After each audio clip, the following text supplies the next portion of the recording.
I think that the idea of anyone's greatest hits collection is that the songs were meant to be bookmarkers, periods in time where people could look back on those bookmarks and say this was this place and time in my life. Absolutely. I mean, if you come to see a Bon Jovi show, there's three generations of people that show up, and those songs probably mean something different, not only to every person, but to every different generation.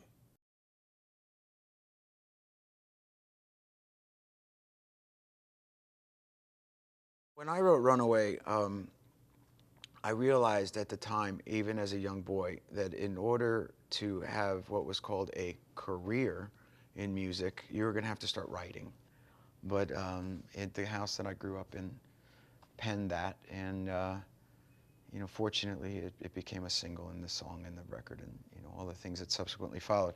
But there was a social aspect, right from the outset. You know, I was aware of my surroundings.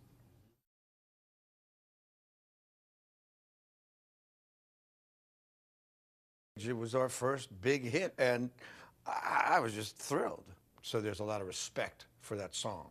The magic of a song like that is that it is timeless, and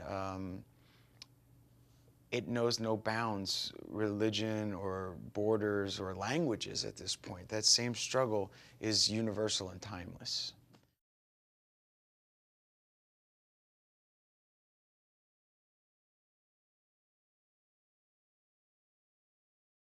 You Give Love a Bad Name? It's our first number one. Yeah, it was our first number one. I mean, we literally wrote it in my mother's basement, next to the washing machine, on the old kitchen set, you know, just over a cup of coffee and conversation. A lot of times it's spontaneous combustion.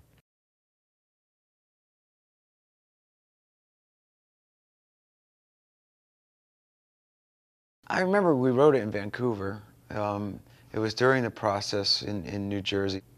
That long introduction was going to start the album off, and the idea that we were thinking show opener, and the interaction with our audience, and you know, trust me and I'll trust you, kind of lay your hands on me, and you know, and I'll carry you through.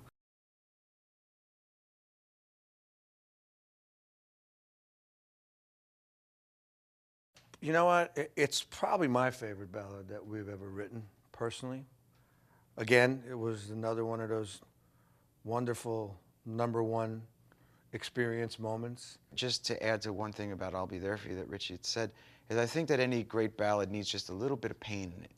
It can't be just I love you, yeah, I love you, baby, I love you, mama. You know, it's got to be a little bit of pain in order to help you get that message across that, you know, through the pain, you know, comes the sun, you know, shining someday.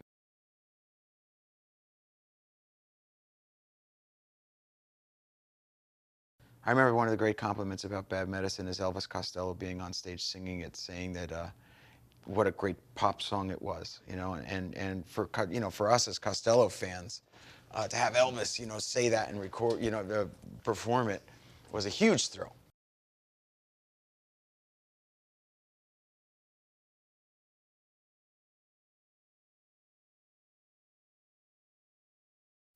I wrote that in a period while we were getting songs together for Keep the Faith. Richie had done his first solo record, and I had done the Young Guns record.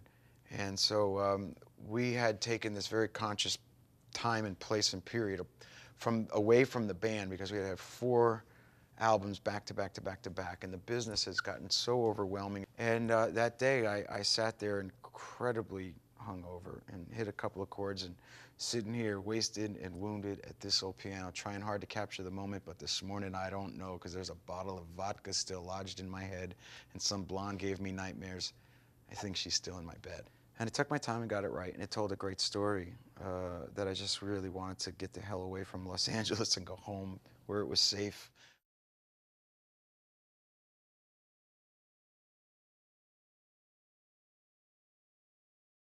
Song was a game changer. We didn't know at the time, but I knew the lyrical standpoint. And that song was taken on by so many different people from so many different walks of life that they said, no, no, no, it's my life. It had nothing to do with us any longer. It was their own life.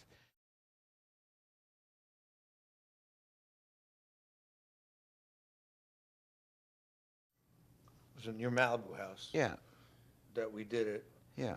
and Dave and I had been pounding that one out for, David wanted to write a song so bad, he barely gets in between to ever write anything. And I started to write that with him, and we were calling it Changing Water into Wine, and it was just never working, never working, never working. And then Richie came over. and you know what? It was a title that I had that was a ballad.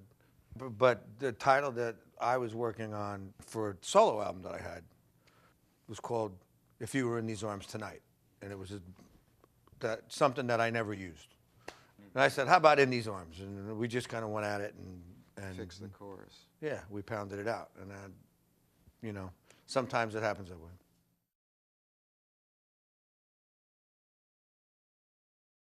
The whole Circle album with Born to Follow, When We Were Beautiful, Work for the Working Man, looking around you at the time of the economic downturn on Wall Street and the banking crisis, the car crisis in Detroit, the election of what became our president. With the chain of events, we wrote what became The Circle, and in the excitement of what was becoming the election of our president, and subsequently these uprisings against these dictators, you know, we were able to come out with an empowering song like "Born to Follow," and the reaction from the audience from the first day was one of unity. You know, it felt like that kind of song you were proud to write and want to play live for a long time.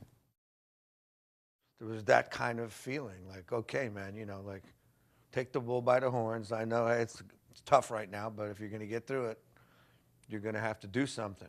Everybody's going to have to do something, not just one of us. It's got to be, everybody's got to do a little something.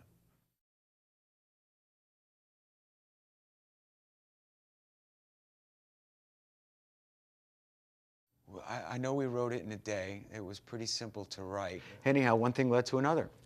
And, you know, Who Says is became the New Jersey tourism theme song. It did, in fact, become the New Jersey tourism theme song. Exactly.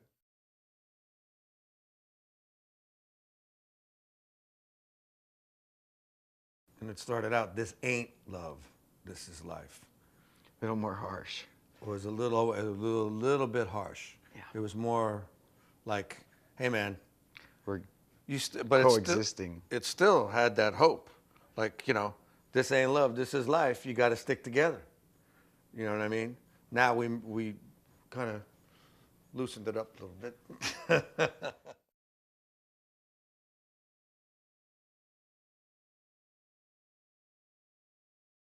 No matter who you are, you can relate that kind of a theme to your life. If you're a kid in school, or if you're a guy that has to go to work and has a hobby at night, you know, this is who I am, this is what I do. If you don't like it, too bad.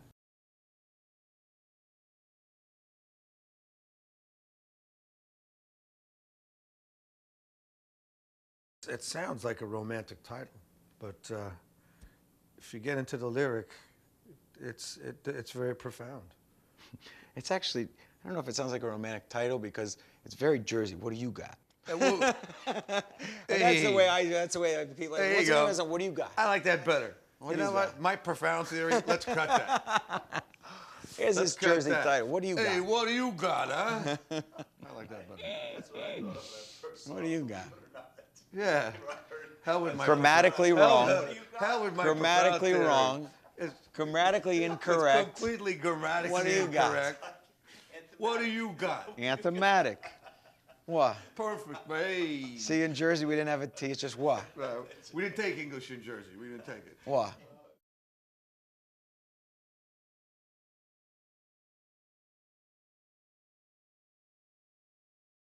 Ladies and gentlemen, our national anthem. When the day comes that we don't wake up again, that'll be the song that they write about in our obit.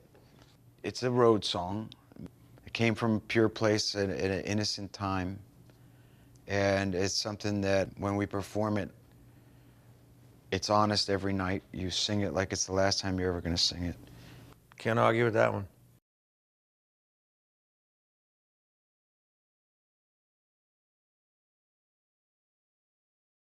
It's been a blessed life because anyone who gets the opportunity to do what they love to do and then to actually get paid to do it, you don't take that for granted.